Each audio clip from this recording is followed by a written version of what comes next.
사랑하는 성도 여러분, 지난밤에도 편안하게 잘 주무셨습니까? 2021년 7월 29일 목요일 새 날을 주신 하나님께 감사드립니다.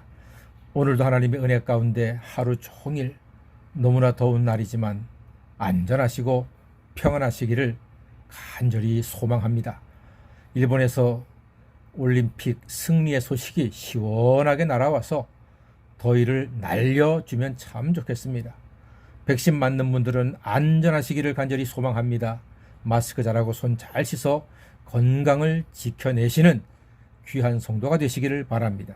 오늘 아침은 시편 17편 1절로부터 15절까지 말씀을 본문으로 목사보다 총알 택시 기사가 낫다는 제목의 말씀을 나누겠습니다.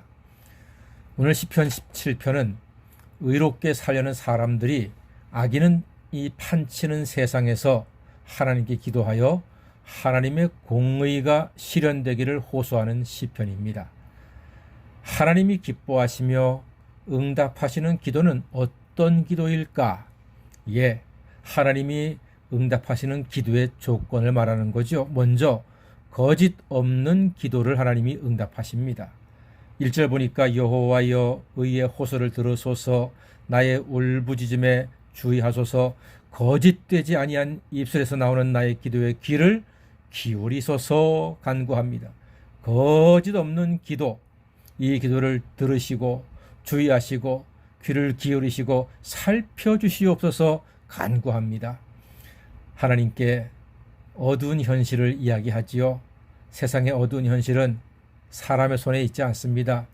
결국 세상의 모든 일은 하나님께 달려 있습니다. 억울하고 답답한 일이 있어도 하나님께 기도하는 것이 가장 빠른 길입니다. 사람이 해결하려고 하면 문제는 더 꼬이고 복잡해집니다.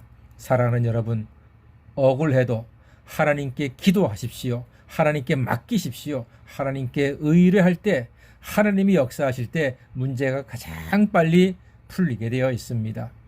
하나님께서 거짓 없는 기도 들으시고 응답의 역사를 허락해 주실 것입니다. 그러므로 거짓되지 않는 입술 회개함으로써 하나님 말씀에 비추어서 바르게 정직하게 거짓되지 않은 입술로 기도하셔서 응답 받으시기를 간절히 소망합니다. 두 번째로 양심에 부끄러움이 없는 기도를 하나님께서 들으십니다. 3절 말씀 보니까요. 주께서 내 마음을 시험하시고 밤에 내게 오시어서 나를 감찰하셨으나 흠을 찾지 못하였사오니 내가 결심하고 입으로 범죄하지 아니하겠다고 고백을 하고 있습니다. 예, 주께서 내 마음을 시험하시고 밤에 권고하신답니다. 감찰하신답니다. 그러나 흠을 찾지 못했다고 합니다. 즉 시인은 양심에 부끄러움이 없다는 거예요. 사실 이 말은 밤에 잠 안 자고 간절히 기도하는 시인의 모습입니다. 여러분, 당당한 사람만이 이러한 기도를 드릴 수가 있습니다. 만약에 밤새도록 하나님 앞에서 마음을 열고 기도한다, 이렇게 졸지 않고 밤에 기도하는 것은요, 내 양심에 당당함이 있는 거예요. 하나님 앞에 부끄러움이 없을 때 졸지 않고 기도해서 응답받는 거라니까요. 목사와 총알택시 기사 이야기가 있습니다. 목사도 총알택시 기사도 믿음이 있어서 천국 갔습니다. 근데 천국 가서 보니까 목사는 천국의 저 꼬레비 말석인데 총알택시 기사는 천국의 상석이더란 말입니다. 그 목사가 하나님께 항의하는 겁니다. 아니 하나님, 그래도 제가 목사인데 어떻게 말석을 주십니까? 하니까 하나님 하시는 말씀이요. 자네는 설교 시간에 성도를 졸게 하지만 총알택시 기사는 잠 안 자고 기도하게 했지 않는가? 그러니까 상석이지. 예, 늘 깨어 간절하게 기도하는 마음과 믿음으로 하나님께 나가셔야 합니다. 깨어드리는 간절한 기도는 우리를 천국으로 인도하는 에스컬레이터가 될 것입니다. 그리고 하나님께서는 헛걸음을 하지 않는 인생에게 응답을 주십니다. 헛걸음하지 않는 인생. 5절 말씀 보니까요. 나의 걸음이 주의 길을 굳게 지키고 실족하지 아니하였다고 고백하고 있습니다. 예, 우리 사람 성도의 걸음이 헛걸음하지 않고 주의 길을 굳게 지킬 때에 이것이 실족하지 않고 그릇된 길로 가지 않았다는 거예요. 여러분, 운전할 때 표지대로 가면 됩니다. 좌회전 금지하면 안 하면 돼요. 우회전할 때는 주의해서 하시면 됩니다. 진입 금지 표시 있으면 가지 않으면 돼요. 50이라고 써 있으면 시속 50으로 달리면 됩니다. 어린이 보호 표시가 있으면 30km로 가야 됩니다.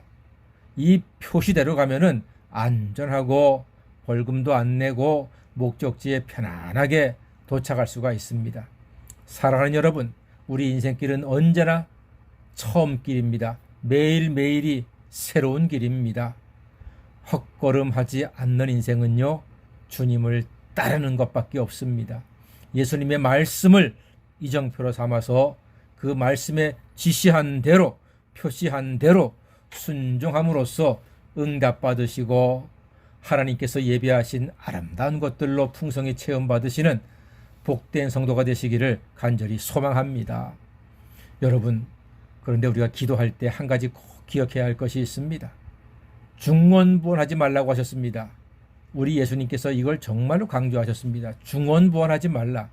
무엇이 중언부언하는 기도입니까? 했던 기도 또 하고 했던 기도 또 하는 것입니까? 아닙니다. 했던 기도 또 하는 것 좋습니다. 믿음으로만 한다면 아주 좋은 기도입니다. 10번, 100번, 1000번이라도 반복하십시오. 괜찮습니다. 그렇다면 중언부언하는 기도는 뭡니까? 예수님 말씀하실 때 이방인과 같이 중언부언하지 말라 했지 않습니까? 이방인은 예수님의 은혜를 몰라요. 십자가 공로도 몰라요. 구원의 감격도 몰라요. 죄사함의 기쁨도 모르는 거예요. 그것도 모르면서 그저 녹음기처럼 주문처럼 따다다다다다다다 이렇게 기도를 반복하는 거, 의미도 모르고 천국에 대한 소망도 없이 이런 기도가 중언부언하는 기도입니다. 그러나 다윗의 자손 예수여 나를 불쌍히 여기소서 하는 짧지만 정말 이 굵고 확신을 가진 예수 그리스도가 하나님의 아들이요 메시아인 것을 분명히 믿는 믿음으로 하는 기도는 무한 반복을 해도 하나님께서는 그 기도를 기뻐하시고 반드시 응답해 주시는 것입니다. 이럴 때 하나님께서는 눈동자같이 지켜주신다고 했습니다. 8절 말씀 보니까요, 눈동자같이 지켜주시고 주의 그늘, 날개 그늘 아래서 감추어 주신다고 했습니다. 눈썹과 속눈썹도 눈동자를 지켜주지요. 먼지가 걸러서 우리의 눈이 안전하게 보호해 주듯이 하나님께서는 우리의 삶에서 예수님의 보혈로 우리의 죄를 다 해결해 주십니다. 또 눈꺼풀이 신속하게 닫힘으로써 눈동자를 보호하지 않습니까? 하나님은 눈꺼풀보다도 더 빠르게 우리를 신속하게 지켜주실 것입니다. 눈물 나면 우리의 눈이 지켜지는 거 아니겠습니까? 물과 성령으로 우리를 씻고 거듭나게 해주시는 것입니다. 하나님은 이렇게 우리가 믿음으로 기도할 때 눈동자같이 지켜주시는 것입니다. 이렇게 믿음으로 기도하면 주님께서 일어나서 우리를 지켜주십니다. 13절 말씀 보니까요, 여호와여 일어나 그를 대항하여 넘어뜨리시고 주의 칼로 악인에게서 나의 영혼을 구원하소서라고 고백하고 있습니다.